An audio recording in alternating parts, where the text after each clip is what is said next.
As decisões informadas começam aqui. Apoie o jornalismo independente e garanta acesso aos artigos de opinião exclusiva. A verdade não tem preço, mas as notícias que dão forma aos seus hábitos de leitura, sim. Agora, com 20€ de desconto. Assine em observador.pt.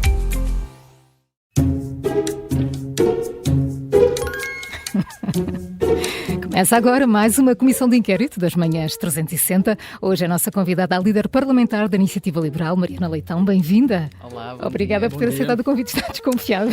Bom dia. Está assim com um bocadinho. Não se entende porquê.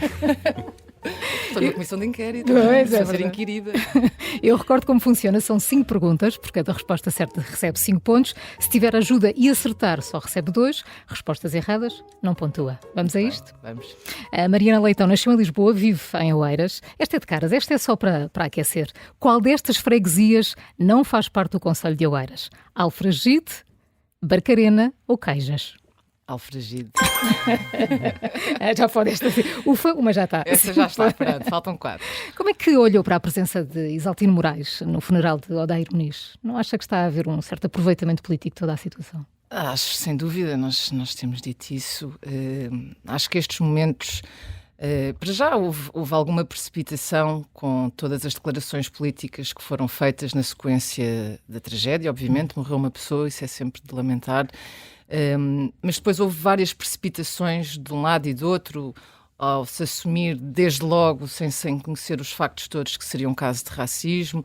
Todo o discurso depois também inflamatório do outro lado por parte do Chega, que inclusivamente disse depois aquela frase que já está amplamente conhecida e que tem de ser obviamente condenada, de que se a polícia entrasse mais a matar, o país estava mais em ordem, que isso é algo típico de regimes totalitários, em que de facto a polícia não está a salvaguardar a segurança dos cidadãos, mas está sim a oprimir os cidadãos, e isso é inaceitável num Estado de Direito.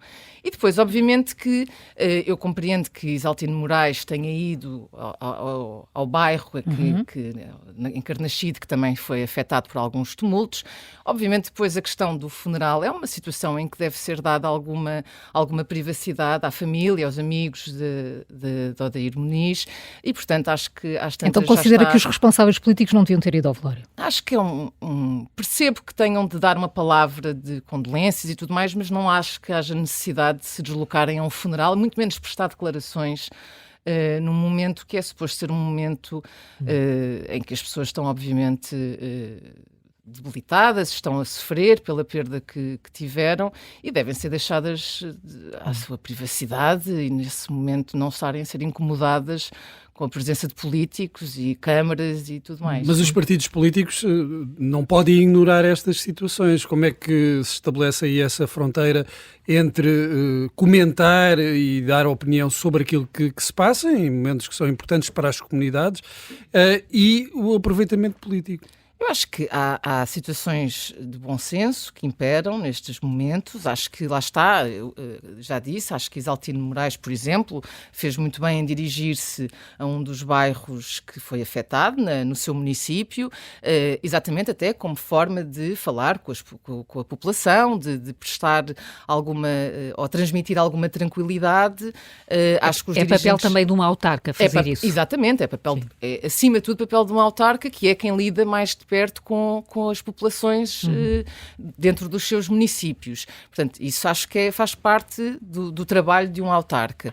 Coisa diferente é discursos inflamatórios, a tirar culpas para cima de uns ou de outros, a criar um discurso divisionista na sociedade sem se saberem sequer dos factos. Eu acho que isso é muito importante, que é quando nós comentamos o que quer que seja, ou comentamos com base em factos efetivos, e aí conseguimos dar uma análise concreta, ou andamos simplesmente a criar um clima de suspeição porque não sabemos exatamente o que aconteceu. E a verdade é que houve várias informações não confirmadas ao longo da última semana de como o evento terá decorrido, se foi abuso, se não foi. Isso não nos compete a nós ajuizar nesta fase, considerando a pouca informação que temos. Há inquéritos a decorrer, os inquéritos vão de produzir conclusões e depois, com base nessas conclusões, podemos ter uma análise mais concreta. E, obviamente, também não nos compete a nós julgar, no sentido em que há tribunais e essas instituições é que depois devem, obviamente, também fazer esse trabalho de verificar se houve ali algum ilícito. Mas esse é o tempo da justiça, dos inquéritos. Entretanto, há tumultos a acontecer, há desacatos, há reação das pessoas, há comentários. Como é que os partidos depois devem reagir nesses momentos em que as coisas estão a acontecer? Acho que, acima de tudo, os partidos políticos que não têm intervenção direta no governo devem apelar à tranquilidade, à calma, não devem ser instigadores. E acho que esse é o papel essencial. E acha que isso aconteceu durante a semana passada? Acho que tanto do lado do Bloco de Esquerda como do lado do Chega isso aconteceu. Foram instigadores de uma situação que já desde o início se verificava que estava a desencadear-se em tumultos, em mais violência e, portanto, a nossa responsabilidade enquanto representantes políticos é exatamente garantir que o ambiente fica o mais sereno possível para evitar a escalada da violência. A parte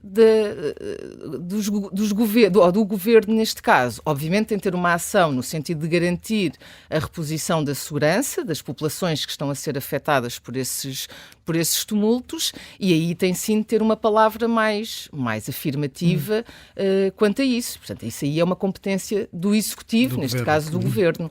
Os partidos devem, obviamente, garantir que têm uma posição em que não comprometem o desenvolvimento das coisas, nomeadamente não instigando ou não criando a ideia de que isto que de um lado está quem só defende as forças de segurança, do outro lado está quem acha que as forças de segurança agem mal em toda a linha. Portanto, tem de haver aqui algum equilíbrio. Um equilíbrio e esperar pela justiça, não é? Bom, Oeiras, Amadora, vamos agora até Lisboa e logo após a morte de Carlos do Carmo, foi em 2021 que isso aconteceu, o então Presidente da Câmara, Fernando Medina, anunciou que um dos fados de Carlos do Carmo ia passar a ser a canção oficial da cidade. Qual era essa canção? Recorda-se? Um fado muito, muito conhecido de Carlos do Carmo. Pode pedir ajuda. Sim, se calhar vou pedir ajuda, porque a canção de Lisboa, não... Quer ajuda? Quero. Lisboa Antiga, cheira bem, cheira a Lisboa, Lisboa Menina e Moça. Lisboa Antiga. Não sei. Lisboa Menina e Moça. É Lisboa Menina e Moça, muito bem. Lisboa Menina podia e ser Moça. quase qualquer um, de facto. Podia ser qualquer um, de Carlos do Carmo, enfim, de facto é marcado. Isto é aquela prova de que as coisas que nós sabemos no sofá quando estamos aqui sob pressão, Sim, não sabemos. A Iniciativa Liberal tem tempo, não tem pressão para considerar nesta altura se vale a pena apoiar Carlos Moedas numa recandidatura à Câmara de Lisboa? Isso é... Bem, para já, deixe-me só clarificar, essa decisão em primeira instância compete às estruturas locais em Lisboa, das quais eu não faço parte, até porque sou de Oeiras, e, portanto, a minha atuação política local é em Oeiras. Mas o partido tem uma visão estratégica para as eleições autárquicas, seguramente. Eu acho que ainda não estamos nessa fase ainda, de decidir, até porque essas decisões são locais, em primeira instância, e, portanto, terão de ser analisadas caso a caso, terão de ser analisadas, tem muito a ver com os programas políticos, os protagonistas, quem são, portanto, não pode ser uma política transversal de ou vamos coligados em todo o lado ou não vamos coligados em lado nenhum. Não, acho que é algo que tem de ser analisado localmente, pelas estruturas locais, que têm de fazer essas diligências, verificar elas próprias se é algo que faz sentido, se não faz sentido, e depois deixar que mas está a ser muito teórica e eu percebo essa prudência, mas há aqui um caso, não é? Lisboa, percebemos que vai ser um palco de luta política importante, prepara-se, ou pelo menos há vontade de haver uma frente de esquerda, faria sentido haver uma frente de direita também mais consistente, ao contrário do que aconteceu da última vez? Vamos ver, isso também depende dessa tal suposta frente de esquerda, que é algo que eu também tenho algumas dúvidas na sua materialização. Estamos a falar de uma frente de esquerda entre um suposto Partido Socialista centro-esquerda moderado e um partido esquerda radical como o Bloco de Esquerda. Portanto, eu não sei muito bem como é que isso depois... E, eventualmente, outros partidos que sei que o PCP já tem um candidato e, portanto, estará de fora, mas temos ainda o LIVRE, o PAN, portanto, há vários partidos que poderão fazer parte dessa frente de esquerda. Eu tenho algumas dúvidas como é que isso tudo depois se vai conciliar, as várias visões se vão conciliar. Conciliaram-se na altura da geringonça e Pedro Nuno Santos foi ali o pivô da geringonça. Portanto, não seria estranho esse entendimento para a Câmara. Certo, mas a geringonça sabemos como é que acabou e o resultado que isso trouxe ao país e, na minha opinião, obviamente, foi um resultado desastroso. E sabemos também que Pedro Nuno Santos está muito mais à esquerda do que estava António Costa. Vamos ver, eu acho que isso estará a arrastar o Partido Socialista para um extremismo que eu, se calhar, não sei até que ponto é que será assim tão benéfico depois nas políticas que serão seguidas ou que serão defendidas por essa frente de esquerda.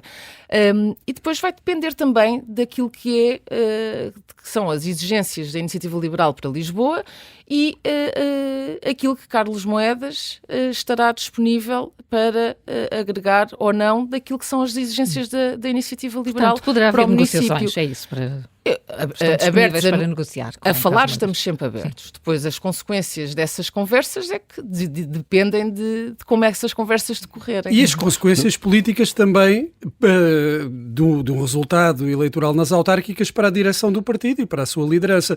Eu estava a dizer que as decisões, as escolhas das autárquicas passam muito pelas estruturas locais, mas o resultado das autárquicas certamente pesará sobre a direção do partido. Sim, claro, até porque... E sobretudo em Lisboa. Sobretudo nas grandes cidades, sim, em Lisboa sem dúvida, mas lá está, eu acho que nesta fase é preciso dar liberdade aos núcleos para fazerem as suas análises, as suas avaliações, aquilo que eles conhecem melhor do que a direção, a realidade dos seus municípios, porque que convivem diariamente com essas realidades, sabem os problemas dos municípios e qual é que será a melhor abordagem. Portanto, acho que nesta fase o importante é deixar que esse trabalho seja feito, que haja essas due diligence vá em relação também a eventuais coligações e depois, obviamente, que também, não só a Comissão Executiva, mas também o Conselho Nacional tem, depois há todo um processo interno que essas decisões têm de passar. E, portanto, obviamente que depois há toda a solidariedade dos vários órgãos para com as decisões que forem tomadas, como é óbvio, até porque depois elas... há uma primeira fase em que são os núcleos que tomam essas decisões, mas elas depois têm de ser validadas pela Comissão Executiva e, em última instância, pelo Conselho Nacional. A última palavra será da liderança da A última palavra, de acordo com os nossos estatutos, é do Conselho Nacional que aprova as candidaturas às autárquicas também. É um longo processo. É um longo processo, que ainda vai começar. Exatamente. Mariana Leitão, 5 pontos. Vamos avançar. Esta pergunta é aquela, quem disse esta frase? E a frase é esta, é relativamente longa. Eu recordo que já houve momentos em que se defendia qualquer coisa como que se lixem as eleições e agora parece-me que estamos num caminho em que o PSD começa a dizer que se lixe o país e isso, de facto, parece-nos preocupante. Fim de citação. Quem disse esta frase? Em agosto, final de agosto. Não foi há muito tempo. Quem é que estava preocupado com este que se lixe o país que aparentemente o PSD começava a dizer? Isso em agosto deste ano? Em agosto deste ano. Há aqui 3 alternativas, se quiser. Baixar já para os 2 pontos. Não, espera aí, deixa-me lá pensar um bocadinho. Repita-me lá a frase. A frase é, eu recordo que já houve momentos em que se defendia qualquer coisa como que se lixem as eleições. Já agora há aqui um parênteses, isto é uma referência a uma frase do próprio Luís Montenegro, há cerca de um ano e meio. Luís Montenegro, de 1 ano, 2 anos. Que se lixem as eleições. E agora parece-me que estamos num caminho em que o PSD começa a dizer que se lixe o país, e isso de facto parece-nos muito preocupante. Talvez imagina uma voz. Vão lá as hipóteses. Não estar a perder mais tempo. É muito competitiva, já percebemos. Claro. Então as hipóteses são Rui Rio, Rui Rocha ou Mariana Mortágua? Eu apostava no Rui Rocha. E aposta muito bem. Eu tive para dizer logo Rui Rocha, mas depois estava na dúvida, mas isso parecia-me se uma arranjar frase. problemas com Não ia, mas queria ter a certeza, mas Claro. pronto, podia Não, ser foi tanta Rui gente. Rocha, de É facto. uma frase tão acertada que podia ser tanta gente. Foi Rui Rocha e agora este assunto desenvolveu-se de alguma maneira. Já sabemos que a IEL vai votar contra o Orçamento de Estado. Entendimentos da IEL com este PSD a nível nacional são muito improváveis? Bem, na circunstância em que estamos agora, com tudo aquilo que aconteceu ao nível da negociação no Orçamento do Estado, é difícil, considerando que estamos neste momento, a certa altura parecia que estávamos num caminho em que podia haver convergência. Agora estamos claramente em caminhos separados. O PSD, ou a AD, está num caminho em que se afasta daquilo que eles próprios prometeram na campanha eleitoral. E, portanto, estão ainda mais distantes da iniciativa liberal. Não veem isso como uma necessidade absoluta para aprovar o orçamento? Não vejo como uma necessidade absoluta, considerando que neste momento o que é que acontece? Nós conseguimos alguma estabilidade com a aprovação do orçamento, mas continuamos a atrasar o país. A verdade é que, ao nível, por exemplo, da descida do IRC, que ainda se está a discutir, ainda nem sabemos se vai ser de 1% ou não, porque o PS já vai dizer que talvez não aprove a descida de 1%. Estamos a falar de 1%. Ora, 1% para a nossa economia não representa praticamente nada. Não é isso que vai garantir que Portugal se torne um país mais competitivo e consiga atrair investimento estrangeiro e consiga atrair mais empresas que vão trazer mais emprego e que vão ajudar também a aumentar os salários, porque depois cria-se a competitividade pela procura das pessoas, quanto mais empresas houver. Portanto, é preciso haver aqui uma dinamização da economia. E isso era fundamental. Sem querer interromper muito, a Iniciativa Liberal poderá apresentar uma proposta na especialidade de descida do IRC? Sim. Superior a 1%? Nós vamos apresentar várias propostas na especialidade. Aliás, várias delas já são conhecidas, que nós na altura até fizemos esse trabalho previamente, ou seja, enviámos um conjunto de propostas para o Governo para que pudessem ser desde logo incluídas no Orçamento do Estado. Não foram. Nenhuma foi acolhida? Não. Na plenitude daquilo que nós propusemos, não. Portanto, agora vamos voltar a propô-las na especialidade e, obviamente, que o IRC será também uma das propostas que vamos apresentar. Do ponto de vista da IEL, então, vamos ter uma estabilidade, porque o orçamento é aprovado, mas, segundo dizem, o país vai continuar estagnado. Acham que era preferível resolver esse dilema com eleições agora, novamente?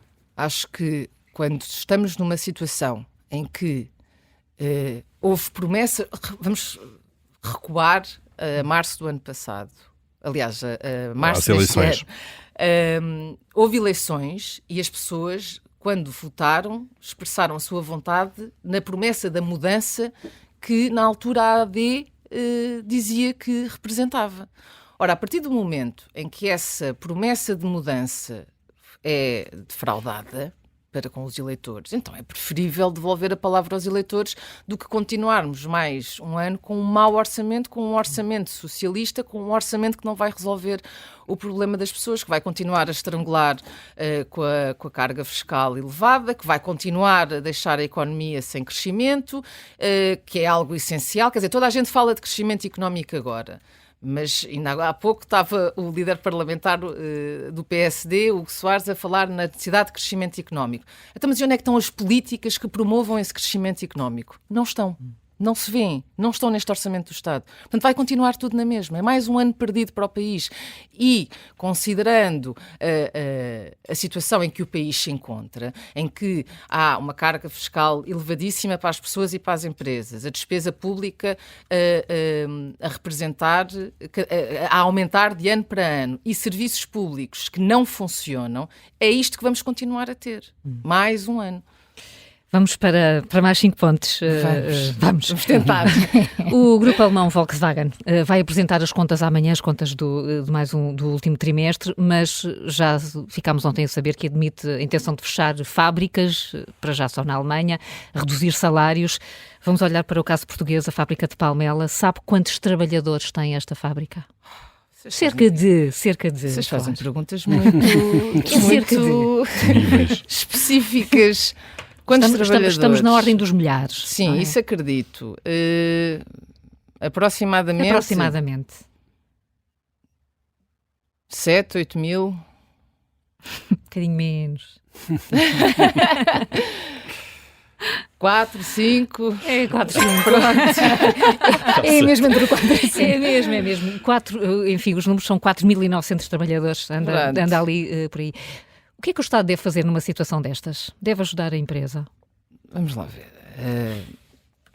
Essa situação, para já não está em causa, não está fechar a Auto Europa. Nós temos nestas questões temos uma postura muito concreta.